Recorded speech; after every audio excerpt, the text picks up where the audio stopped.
días. Estamos a viernes meditando en el libro de Job. En el capítulo 1 concluye el relato diciendo: Entonces, verso 20, Job se levantó, rasgó su manto y se rasuró la cabeza. Luego, postrado en tierra, adoró y dijo: Desnudo salí del vientre de mi madre y desnudo volveré allá. El Señor dio y el Señor quitó. Bendito sea el nombre del Señor.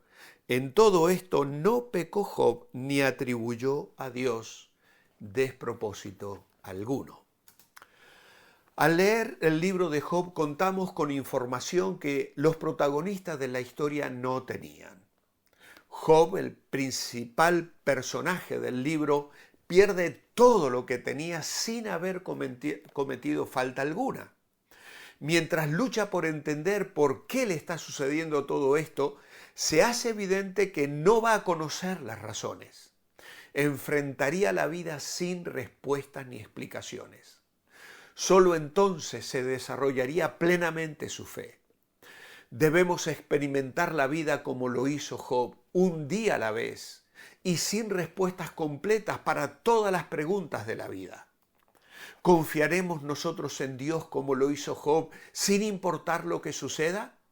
¿O nos rendiremos ante la tentación de decir que realmente no le importamos a Dios? En la página 37, mi padre hace una introducción general. Este poema, dice, basado en un evento histórico real, trata sobre un tema tan antiguo como el propio hombre, el sufrimiento de los justos. No es una obra literaria creada por la imaginación de un erudito escritor, es la obra del Espíritu Santo de Dios que en su gracia permite a los hombres expresar sus pensamientos más íntimos frente al dolor y finalmente dar luz al propósito de Dios, quien con su sabiduría y omnipotencia gobierna sobre todas las circunstancias, de modo tal que todo lo que Él ha permitido obra para bien a los que le aman. Romanos 8:28, Santiago 5:11. Job, cuyo nombre significa un afligido, fue un hombre tan real como Noé, Daniel y otros patriarcas de la antigüedad. Descendía de Esaú o de Edom, el hermano mellizo de Jacob. Y su nombre aparece entre los descendientes de la genealogía de los príncipes en Génesis 36, 31 al 34 como Jobab. Otro personaje que figura como amigo de Job de avanzada edad y lleno de sabiduría es Elifaz el temanita, mencionado en Génesis 36, 11. Temán fue el primogénito de Elifaz y por su fama dio nombre a la región. Luego tenemos un apartado, lugar o escenario de la historia. Uz corresponde a la tierra de Edom, según Lamentaciones 4:21, ubicada entre Palestina y Arabia, al este del mar de Galilea y del Jordán, y se extendía hacia el río Éufrates. De acuerdo con la descripción de las posesiones de Job, esta región debe ser una llanura muy fértil que en la actualidad cuenta con los restos de cerca de 300 ciudades o aldeas. Uno de mis comentarios sugiere que el propósito del libro de Job es demostrar la soberanía de Dios y el significado de la fe verdadera. Plantea la pregunta: ¿por qué sufre el justo? El autor es desconocido, posiblemente Job. Se han sugerido los nombres de Moisés, Salomón o Eliú. Se cree que Moisés pudo haber recibido la historia directamente de Job o de alguno de sus descendientes. Y posteriormente recopiló el contenido de este libro. Si esto es así, explicaría por qué este libro se consideró parte de la revelación divina sin discusión alguna por parte de los rabinos, quienes no lo habrían aceptado en el canon si no fuera auténtico. La fecha de su escritura es desconocida. registra hechos que ocurrieron probablemente durante la época de los patriarcas, aproximadamente entre los años 2000 al 1800 a.C. El marco histórico los lleva a la tierra de Uz, que como hemos dicho, estaba localizada probablemente al noreste de Israel, tierra casi desierta entre Damasco y el río Éufrates. Y el versículo clave posiblemente sea el que encontramos en el capítulo 1. Jehová dijo a Satanás: ¿no has considerado a mi siervo Job? Que no hay otro como él en la tierra, varón perfecto y recto, temeroso de Dios y apartado del mal, y que todavía retiene su integridad, aun cuando tú me has incitado contra él para que lo arruinara sin causa. Bueno, se encuentra en el capítulo 2, versículo 3. Las personas claves son Job, Elifaz, temanita, Bildad, suita, Sofar, naamatita y luego Eliú, busita. Y las características particulares del libro de Job. Podemos decir que es el primero de los libros poéticos de la Biblia hebrea. Algunos creen que este es el primer libro de la Biblia que se escribió, el más antiguo. El libro nos da indicios de la obra de Satanás. En Santiago 14, Ezequiel 14, 14 y 20 y Santiago 5.1 mencionan a Job como un personaje histórico.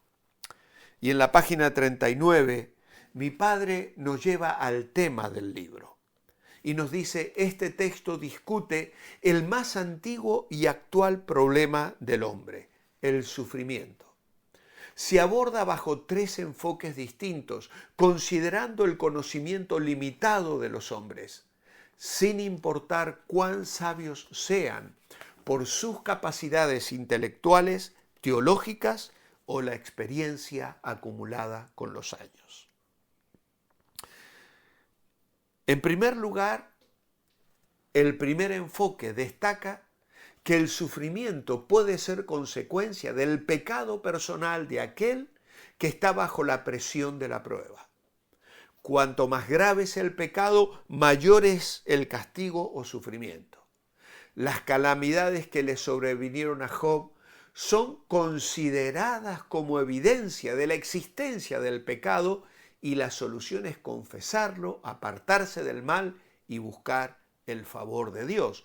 Es la opinión de los amigos de Job, reiterada y argumentada de distintas maneras. El segundo enfoque se centra en el caso de Job. Él no reconoce un pecado tan grave en su vida que merezca semejante castigo de parte de Dios. A través de un autoexamen impulsado por sus amigos, Job se defiende ante ellos y llega a la triste conclusión de que los malvados e impíos no siempre sufren las consecuencias de sus malas obras en esta vida. A pesar de su mala conducta, algunos prosperan y disfrutan de bienes que han sido obtenidos injustamente. El tercer enfoque, presentado por Eliú, considera las calamidades y pruebas como correctivos para el hombre de Dios. Estas suelen anticiparse para evitar que los pecados que están gestándose en el corazón del hombre salgan a la luz y se conviertan en realidad práctica. En este sentido, las pruebas y calamidades actúan para prevenir males mayores. Estos 3 enfoques o exposiciones parciales sobre el tema, siendo totalmente limitados, representan conceptos parciales. Queda demostrada su insuficiencia e ineficacia cuando Dios interviene personalmente para mostrar su sabiduría, majestad y soberanía. Dios gobierna con propósitos definidos, demostrando su sabiduría y omnipotencia al cumplir su voluntad. La obra de Dios es, ha sido y será eternamente perfecta. Qué hermoso es este resumen que encontramos en este libro, Lo asombroso del libro de Job, escrito por mi padre. Como os he contado ya, él falleció en el año 2016. Hemos podido volver a publicar su libro, era el sueño que él tenía y en aquellos momentos carecíamos de los medios para poderlo hacer. Hoy Dios ha provisto de recursos que nos permiten tener esta obra que es fruto de la experiencia de un hombre que amó y sirvió a Dios y que ministró a la vida de miles de personas que hoy vuelven a ser bendecidas por el mensaje escrito que él compartía con tanto entusiasmo y con tanta emoción. Hoy nos bendice y nos desafía a nosotros. Quizá estés atravesando momentos difíciles de prueba, de tribulación y de dolor. El mundo los vive. Las guerras de Ucrania, la guerra en Israel y Gaza y toda esta situación convulsa nos lleva a clamar al Señor.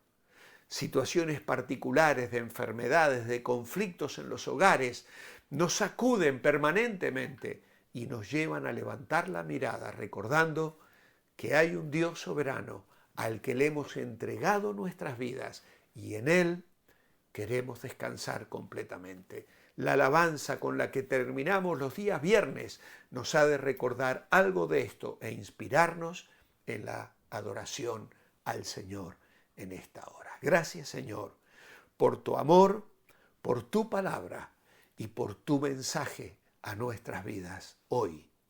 Danos un buen fin de semana. Resplandece sobre nuestras vidas y corazones. Lo pedimos en el nombre de Jesús. Amén. Tened un buen fin de semana. Dios mediante nos encontramos el lunes para seguir meditando, en este caso en el Espíritu Santo, en Pentecostés. Que Dios os bendiga mientras te mantienes bendecible, recordando que lo que te deleita te dirige. Dios te bendiga.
vuestras vidas en toda esta semana.